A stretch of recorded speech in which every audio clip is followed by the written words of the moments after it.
People, मेरा नाम है Mani and not react to the videos. तो आज हम कुछ न्यू रिएक्ट करने जा रहे हैं। मतलब ये वाली वीडियो मुझे ऐसे ही स्क्रॉल करते करते मिली थी। इसमें बेसिकली ऐसा है कि सॉन्ग्स रहते हैं तो उसके डीपर मीनिंग के बारे में ये बंदा डिस्कस करता है। चैनल का नाम है इन अदर वर्ड्स। मतलब मैं इसकी एक दो वीडियोस देखी है एंड वो काफ़ी ज़्यादा बेहतरीन है यार। मैं ज़रूर रेकमेंड करूँगा कि वीडियोस देखना, इसकी पसंद है आज ज़रूर आएगी। ये वाली वीडियो आई है एक कुड़ी। मतलब ये बेसिकली एक पंजाबी सॉन्ग है तो ज़रूर अच्छा लगेगा। अपने कमेंट्स ज़रूर बताना, ठीक है? और चलिए स्टार्ट करते हैं।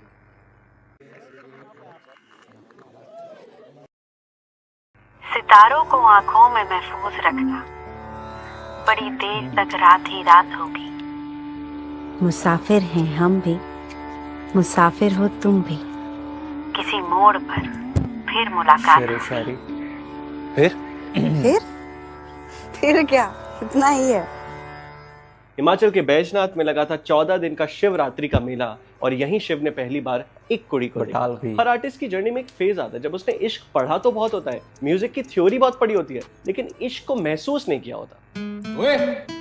अरे वही फर्क जो सालों तक कॉपी पर जी की वैल्यू लिखना और एक्चुअली में स्काई डाइविंग करना। तो हर आर्टिस्ट उस एक कुड़ी को ढूंढ रहा है जिसे मिल जाने के बाद उसे इश्क अब और पढ़ना नहीं पड़ेगा। तो आपने किसी चीज से, किसी व्यक्ति से प्यार किया है? वो तस्वीर बनी नहीं मेरे से। तो मेले में शिव उस कुड़ी को देखते हैं और देखते रह जाते हैं। और फिर क्या, 10 दिन बिना कुछ सोचे समझे अपनी सुध-बुध खोकर शिव उसी स्टेशन पर आकर खड़े होते हैं जहां वो हर रोज किसी रेल सी गुजरती है और वो किसी पुल से थरथराते हैं। 10 दिन के इंतजार के बाद 11वें दिन वो अपने दिल का हाल बयां करने ही वाले होते हैं, लेकिन फिर वही होता है जो नहीं होना चाहिए था। वो कुड़ी वहां नहीं आती। 3 दिन तक मुसाफिर उसी स्टेशन पर सोता है, लेकिन जब वो नहीं आती तो खुद उसे ढूंढने निकल पड़ता है। इसी तलाश के दौरान उनके दिल से निकलता है ये पहला संगीत जो एक गुमशुदा की तलाश का इश्तिहार है। फोटोज पे एक कुड़ी की थी या शिव की थी, आई एम नॉट श्योर, लेकिन नाम उस पे मोहब्बत ही था। हाँ, गा के सुनो। गा- तो मैं किताब ले लूं। एक कुड़ी जिदा नाम उड़ता पंजाब मूवी। गुम है, गुम है, गुम है। सोनी खबत गुम है, गुम है, गुम है, गुम है। रिकॉर्डिंग एक कुड़ी। मैंने कहा पोस्टर पर फोटो शिव की थी या एक कुड़ी की थी, आई एम नॉट श्योर, क्योंकि इस कविता के 2 मायने हैं। ये एक कुड़ी आलिया भट्ट भी हो सकती है उड़ता पंजाब की, और टॉमी सिंह या शिव के अंदर की खोई हुई धुन और खोई हुई कविता भी हो सकती है। जैसे शिव को उस कुड़ी का नाम नहीं पता, वैसे टॉमी सिंह को भी आलिया भट्ट का कैरेक्टर अपना नाम एंड तक नहीं बताता। उसका नाम? हमको क्या पता, हम तो पगलिए कहते थे। और फिर जो एंड में बताती भी है वो एक स्यूडोनेम होता है। नाम पूछ रहा है तेरा? मेरी जेन। मेरी जेन स्पेनिश वर्ड मेरीजुआना का एक स्लैंग है विच मींस वीड या गांजा। कहने का मतलब कि जब से टॉमी सिंह को इस मेरी जेन का नशा हुआ है या शिव को एक कुड़ी का नशा हुआ है, दोनों असल मायने में आर्टिस्ट बन गए, दोनों का मोजो वापस आ गया। मुद्दतां बाद मेरे काना विच एक धुन बज गई। ਉਹ ਕੁੜੀ ਦੀ ਮਿਹਰਬਾਨੀ ਹੈ। और जब से मैं ਉਹਨੂੰ देखा है ना, ਮੈਨੂੰ ਕੋਕੇਲ ਲੈਣ ਦਾ ਮਨ ਨਹੀਂ ਕੀਤਾ। मेरा मुझे वापस आ गया यार, मुझे। एक कुड़ी जिदा नाम मोहब्बत।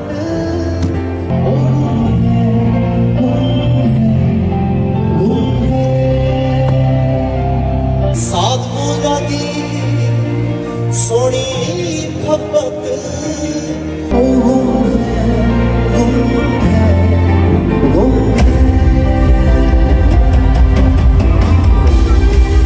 गुमशुदा के पोस्टर में ना बहुत जरूरी है कि दिमाग के अंदर जो इमेज है उसको हूबहू पन्ने पर उतारना पड़ेगा, तभी उसको देखने वाला पहचान पाएगा। तो कुड़ी की पहचान बताई कि वो साद मुरादी है, उसकी सिंपल विशेस है। मेले में देखा था तो कोई बहुत हाई फाई डिमांड नहीं थी उसकी, उसके हाथ में बर्फ वाला गोला ही था, छोटे ही झूले झूल रहे थे, और कोई ढील डोल वाले गबरू पर नहीं, उसकी नजर गई खादी कुर्ता पहने शिव पर। तो उस लड़की को ढूंढो जिसकी मुरादें बड़ी सादी हैं, जो सोहनी फबत है। सोहनी मतलब सुंदर और फबत मतलब उस पर सुंदरता जचती है, फबती है। उड़ता पंजाब में मेरी जेन भी सोहनी फबत है, उसकी भी बड़ी सादी सी मुरादें हैं, उसको बस अच्छा टाइम चाहिए और उसे वही नहीं मिलता। कैसे ना अच्छा टाइम रे? हाँ, साला अच्छा टाइम खोजते खोजते तो ये हाल हो गया। और जब आई तो पूछेंगे तू कहाँ था रे इतना दिन? इंतजार में था कि हम टूट जाएंगे। देख, टूटे नहीं हैं हम, अब वो खड़ा है। कितनी फिलोसफिकल लेकिन एप्ट बात है कि हर इंसान at the end of the day अच्छा टाइम ही तो ढूंढ रहा है, चाहे वो हेरोइन का शॉट मार रहा है, गांजा कर रहा है, कविता लिख रहा है या फिर एक कुड़ी को ढूंढ रहा है, अच्छे वक्त की ही तो तलाश में है। मगर हम सबको दिल में पता है जो बंदे ने हेरोइन ली है वो आज तो खुश होगा लेकिन वो लॉन्ग टर्म एडिक्शन की तरफ जा रहा है। और इसे एक मॉडर्न डे ट्रेजेडी ही समझिए कि हमारे आर्टिस्ट कहते हैं कि देखिए जी, आर्ट इमिटेट्स लाइफ। देखिए, हमने तो अपने गांव में हीरोइन और कोकेन ही देखी, तो हम तो उसी चीज पर गाना बनाएंगे जो हमने देखा है। और अगर वो गाना चार्ट बस्टर हो गया, जो कि होना ही है, तो फिर मेरा नाम याद रखना टॉमी। और अगर सोसाइटी का थोड़ा बहुत डिक्लाइन हो भी गया तो याद रखना आप घटिया हो, मैं नहीं। तो इसका भरोसा आप दे सकते हैं कि आपके किसी गाने में आज के बाद बियर विस्की वोडका जिन नहीं होगा? नहीं, बियर विस्की वोडका जिन होगा सर। दारू पी लो जितनी पीनी है। Alcohol is all right, it's in the culture right now. आप ये जितनी मेरी बहनें हंस रही हैं, ये भी पी रही हैं आजकल। प्यार था ये गाऊंगा ना अगर मैं आज, तो कोई नहीं सुनेगा। तो आप घटिया हो, मैं घटिया नहीं। चरस गाना मत करना बस। माल फूक फूक ले। असल में आप भूल गए कि आर्ट सिर्फ लेती नहीं है सोसाइटी से, समाज को वापस भी देती है। Life imitates art. जब स्नैपचैट ने पहली बार फिल्टर्स बनाए तो वो जिंदगी से इंस्पायर्ड थे, वो ब्यूटी स्टैंडर्ड से इंस्पायर्ड थे। पर फिर आगे जाते जाते असली लोग उन फिल्टर से इतना इंस्पायर हुए कि अब उन्हें अपनी शक्ल नॉर्मली देखना पसंद ही नहीं है, बिना फिल्टर के देखना पसंद ही नहीं है। और इस कंडीशन को कहते हैं स्नैपचैट डिस्मॉर्फिया। तो समाज भी टॉमी बाबा की आर्ट से इन्फ्लुएंस होता है। और जब अपने बबल से निकलते हैं और जेल में पहुंचते हैं, तभी भाई साहब को पता चलता है कि उन्होंने कितनी जिंदगियों का 4 का 14 कर दिया है और कितनी जिंदगियों का बम चिकी चिकी बम कर दिया। किससे भाग रहा है? बड़े आपसे अंबर सर उड़दा, ये जलंधर भी उड़दा, ये उड़दा लुधियाना। बूम चिक चिक बूम चिक बूम बूम बूम चिक चिक बूम। माँ को मार के आए हो और अब यहाँ गाने गा रहे। पैसे नहीं दे रही थी, तलब लगी थी। तू भी गबरू मेरे की सोचे हुन की होगा। मुझे माफ करना, हम गाने पर आएंगे, लेकिन मैं चाहता हूँ आप इसके बारे में थोड़ा और सोचो। ड्रग्स के चक्कर में किया बच्चों ने माँ का कत्ल इतना सेंसेशनलाइज हो गया ना कि हम सेंसिटिव ही नहीं है इस बात को लेकर। लेकिन अगर एडिक्शन और इसकी गंध को लेकर सेंसिटाइज होना है तो ट्रेन स्पॉटिंग करके एक मूवी आई थी, उसका ये सीन जरूर देखो। एक्चुअली उड़ता पंजाब के भी कई सीन इस मूवी से इंस्पायर्ड है। इस मूवी में एक एडिक्ट है जो डेस्परेटली डीलर से हेरोइन लेता है और फिर स्नॉट या इंजेक्ट नहीं करता, UYB करता है, which is taking a drug up your bum. Heroin makes you constipated. The heroin from my last hit is fading away and the suppositories have yet to melt. I'm no longer constipated. और फिर ये पहुंचता है Scotland के नहीं, दुनिया के सबसे गंदे टॉयलेट में। और फिर अगर आप खाना खा रहे हो तो पॉज अलर्ट, क्योंकि इसमें वही होता है, जो हेरोइन अप हिज बम थी वो इसके सब सामान के साथ डाउन द गटर चली जाती है। और फिर ये वही करता है जो एक सेन इंसान कभी नहीं और एक एडिक्ट हमेशा करेगा। इसी का एक क्लीनर वर्जन आप उड़ता पंजाब में देखते हो जब टॉमी अपनी शक्ल को कमोड में देखता है। लेकिन सिनेमैटिक ब्रिलियंस एक्चुअली अगला सीन है। वो एडिक्ट ऑलमोस्ट उस हेरोइन की तलाश में उस कमोड के अंदर घुस जाता है और वो एक ऐसी वाटर बॉडी में निकलता है जो शायद इस दुनिया की सबसे साफ वाटर बॉडी है। ये मेटाफोरिकली यही दिखाता है कि उस एडिक्ट का माइंड स्पेस क्या है। यानी उस हेरोइन के एक हिट को पाने से ज्यादा हेवनली उसके लिए दुनिया में कोई एक्सपीरियंस नहीं है एट दैट पॉइंट। फिर भले ही वो स्कॉटलैंड या दुनिया के सबसे गंदे टॉयलेट या कमोड के अंदर खुद ही क्यों ना हो। अच्छी बात यह है कि टॉमी को रियलाइजेशन होती है, उसका माथा चमकता है और वो वायरलिटी और कोकेन के नशे से बाहर निकलता है। तो थोड़ी प्योरिटी आई तो मुद्दतों बाद एक धुन उसके दिल से निकलती है। ये धुन होती है इनिशियल गिटार रिफ ऑफ एक कुड़ी, और अगर आप फ्रेम में पीछे ध्यान से देखेंगे तो शिव कुमार बटालिया जी की ही फोटो है वहां। लेकिन धुन अभी पूरी नहीं है, वो अभी पूरा एडिक्शन से बाहर नहीं निकला है, क्योंकि हर एडिक्ट की लाइफ में रिलैप्स तो होता ही है ना। धुन बना रहे, कौन सी धुन बना? सो बेसिकली तो ऐसा है ना कि कोई भी एडिक्ट इसलिए ही होता है कि वो रियलिटी से भागना चाहता है। मतलब वो चाहे कुछ पल के लिए ही सही, बस उसको अपने उस सिचुएशन में नहीं रहना, कोई भी लिटिल एस्केप ढूंढते रहते हैं। बेसिकली हर इंसान के लिए वो अलग हो सकता है, किसी के लिए वो म्यूज़िक हो सकता है, किसी के लिए वो ओरिजिनल ड्रग्स हो सकते हैं, किसी के लिए वो मोबाइल एडिक्शन हो सकता है, कुछ भी हो सकता है। बस वो समटाइम्स ऐसा रहता है ना कि इंसान अपनी रियलिटी में नहीं रहना चाहता, उसे वो अच्छा नहीं लगता, बस एक लिटिल एस्केप के लिए कुछ भी कर बैठता है। यही चीज़ एडिक्ट्स के साथ होती है। That's it. Weird things, weird people.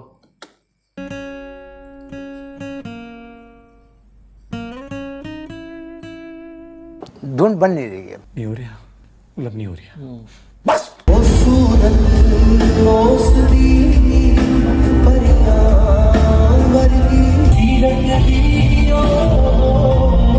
और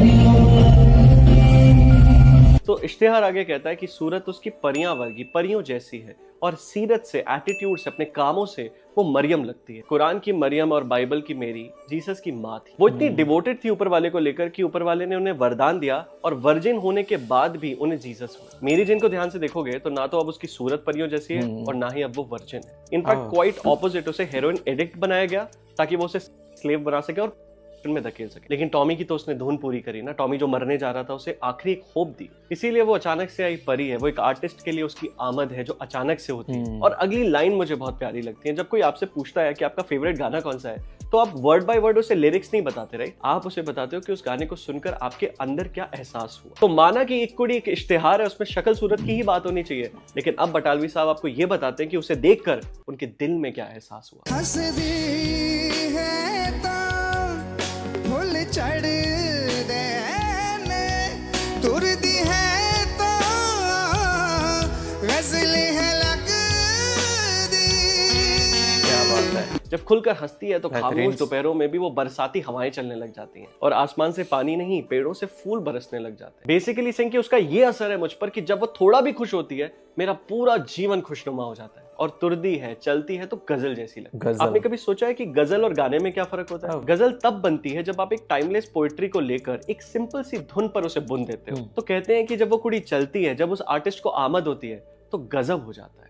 तो गजल तब जो आर्ट बनती है उसमें डेप्थ भी होती है लेकिन सिंप्लिसिटी भी होती है। उसमें ठहराव, डिग्निटी, पॉइज है, लेकिन आपके दिल को चीर देने की ताकत भी है। क्या आपने ऐसी एक कुड़ी को देखा या महसूस किया है?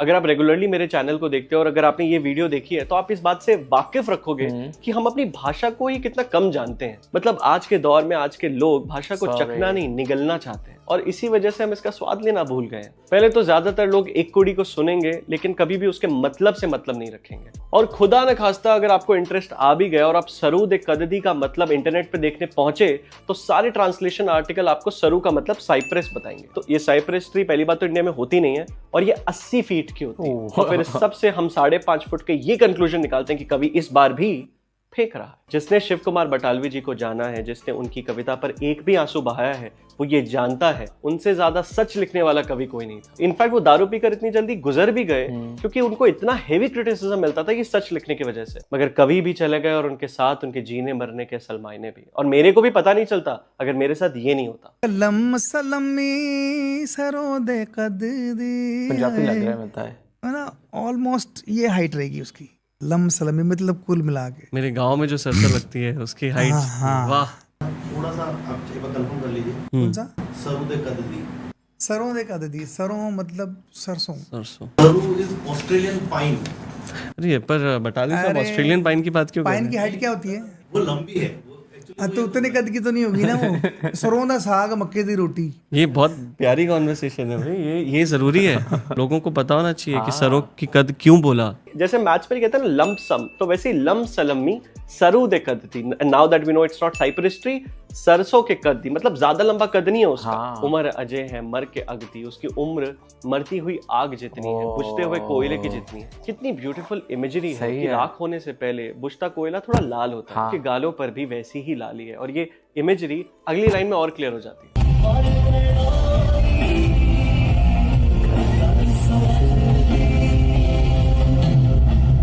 जब इतना सुंदर इश्तिहार छापोगे तो घर का पता तो चलना ही था। शिव उस कुड़ी के गांव, उसके घर पहुंचते तो पता चलता है कि मैना को तो टाइफाइड ले बैठा। डॉक्टरों ने शायद बड़ी कोशिश करी होगी लेकिन उसे बचा नहीं पाए। तो सच में उसकी उम्र कम थी, सच में उसकी उम्र मरती हुई आग जितनी थी। वो लड़की शायद अनहोनी को समझती होगी, इसीलिए उसने जाकर नहीं लेकिन अपनी आंखों से शिव को सब कह दिया। शिव पर क्या कर्म करके गई, उसे आंखों ही आंखों में जिंदगी भर की सारी कविताएं सुना गई।